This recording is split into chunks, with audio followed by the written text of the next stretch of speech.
Hi friends, ఈరోజు వీడియోలో నేను మీతో ఎంతో టేస్టీగా ఉండే గుత్తి దొండకాయ ఎలా తయారు చేసుకోవాలో చూపిస్తానండి. దీన్ని మీరు మసాలా దొండకాయ అని కూడా అనొచ్చు. రైస్, రోటీ, చపాతీ, బిర్యానీలో అన్నిట్లో కూడా చాలా టేస్టీగా ఉంటుంది. ఈ రెసిపీ కోసం స్టవ్ ఆన్ చేసుకొని పాన్ పెట్టుకోండి. అందులో ఒక 2 నుంచి 3 టేబుల్ స్పూన్ల పల్లీలను వేసుకొని మంటని లో టు మీడియం ఫ్లేమ్ పెట్టుకొని బాగా వేయించుకోవాలి. పల్లీలు వేగిన తర్వాత 1 టేబుల్ స్పూన్ ధనియాలని కూడా వేసుకొని ఫ్రై చేసుకోండి. ఇలా ధనియాలు వేయించుకున్న తర్వాత 1/2 టేబుల్ స్పూన్ జీలకర్ర, 1 టేబుల్ స్పూన్ ఎండు కొబ్బరి, 1 టేబుల్ స్పూన్ నువ్వుల్ని కూడా వేసుకొని బాగా ఫ్రై చేసుకోవాలి.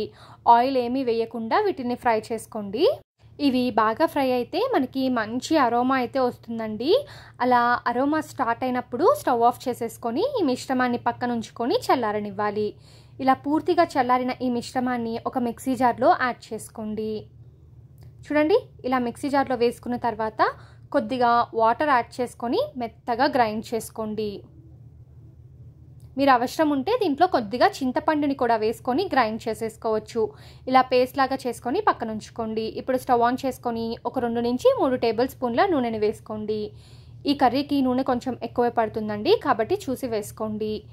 నూనె బాగా వేడెక్కిన తర్వాత దొండకాయ ముక్కల్ని నీట్గా శుభ్రం చేసుకొని ఇలా 4 పార్ట్లుగా కట్ చేసుకోవాలండి. మనము గుత్తి వంకాయకి ఎలా అయితే వంకాయని కట్ చేసుకుంటామో ఈ దొండకాయల్ని కూడా అలాగే కట్ చేసుకొని ఆయిల్లో బాగా మగ్గనివ్వాలి. ఇలా ఒకసారి మిక్స్ చేసుకొని మూత పెట్టేసి ఒక 5-6 నిమిషాల పాటు కుక్ చేసుకోండి.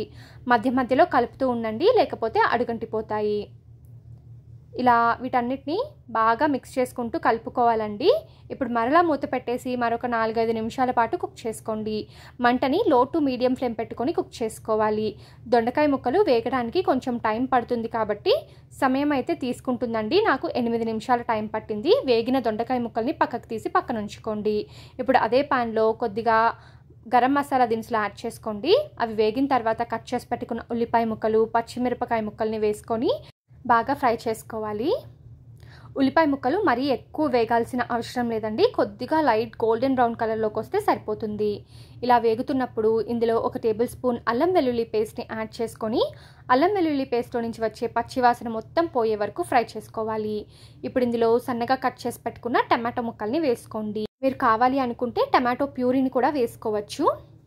సో ఈ టమాటా ముక్కలు బాగా మెత్తబడే వరకు కుక్ చేసుకోవాలి. ఇందుకోసం నేను మూత పెట్టేసి ఒక 2 నిమిషాల పాటు కుక్ చేసుకుంటున్నాను.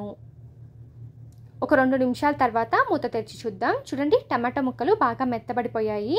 టమాటా ముక్కలు బాగా కుక్ అయితే కర్రీ బాగా టేస్టీగా ఉంటుందండి.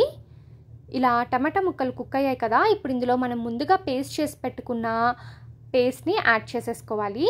అలాగే రుచికి సరిపడినంత కారం, అలాగే ఉప్పు, పసుపు అన్నీ వేసుకొని బాగా మిక్స్ చేసేసుకోండి. ఈ కర్రీ అయితే నిజంగా చాలా టేస్టీగా ఉంటుందండి. తప్పకుండా మీరు ట్రై చేయాలి. సో ఇలా బాగా మిక్స్ చేసేసుకున్న తర్వాత కొద్దిగా వాటర్ యాడ్ చేసుకోండి. ఇందాక మనం మిక్సీ పట్టి పెట్టుకున్న ఆ జార్లోనే నేను కొద్దిగా వాటర్ యాడ్ చేసుకొని ఆ వాటర్ని ప్యాన్లో వేసుకుంటున్నాను. ఇప్పుడు వీటన్నిటిని బాగా మిక్స్ చేసేసుకోవాలి. ఇలా మిక్స్ చేసుకొని ఆయిల్ సపరేట్ అయ్యే వరకు కూడా మనం కుక్ చేసుకోవాలండి. ఇలా ఆయిల్ సపరేట్ అయ్యే వరకు కుక్ చేసుకోవడానికి నాకు 5-6 నిమిషాల టైం పట్టింది. చూస్తున్నారు కదా, బాగా గ్రేవీ కుక్ అయిపోయి ఆయిల్ సపరేట్ అవుతుంది. ఇలా సపరేట్ అవుతున్నప్పుడు ముందుగా ఫ్రై చేసి పెట్టుకున్న దొండకాయ ముక్కల్ని యాడ్ చేసుకొని ఒకసారి బాగా మిక్స్ చేసుకోండి. ఇప్పుడు కావాలనుకుంటే ఒకసారి టేస్ట్ చూసుకోండి, ఉప్పు కారం సరిపోయిందో లేదో. సరిపోకపోతే ఈ స్టేజ్లో మీరు యాడ్ చేసేసుకోవచ్చు. ఇప్పుడు మూత పెట్టేసి మరొక 4-5 నిమిషాల పాటు మంటని మీడియం ఫ్లేమ్లో పెట్టుకొని కుక్ చేసుకోండి. 4-5 నిమిషాల తర్వాత మూత తెరిచి చూద్దాం. చూడండి, కర్రీ బాగా చిక్కబడింది, అలాగే ఆయిల్ కూడా సపరేట్ అయిపోయింది కదా. ఇప్పుడు దీన్ని ఒకసారి బాగా మిక్స్ చేసుకోవాలి. ఇలా మిక్స్ చేసుకొని ఫైనల్గా సన్నగా కట్ చేసి పెట్టుకున్న కొత్తిమీర తరుగుని యాడ్ చేసుకొని సర్వ్ చేసుకుంటే ఎంతో టేస్టీగా ఉండే గుత్తి దొండకాయ రెడీ. చూసారు కదా ఫ్రెండ్స్, దొండకాయ కర్రీ ఎలా తయారు చేసుకోవాలో ఈ రెసిపీని మీరు కూడా తప్పకుండా ట్రై చేసి టేస్ట్ ఎలా వచ్చిందో కామెంట్ సెక్షన్లో తెలపండి.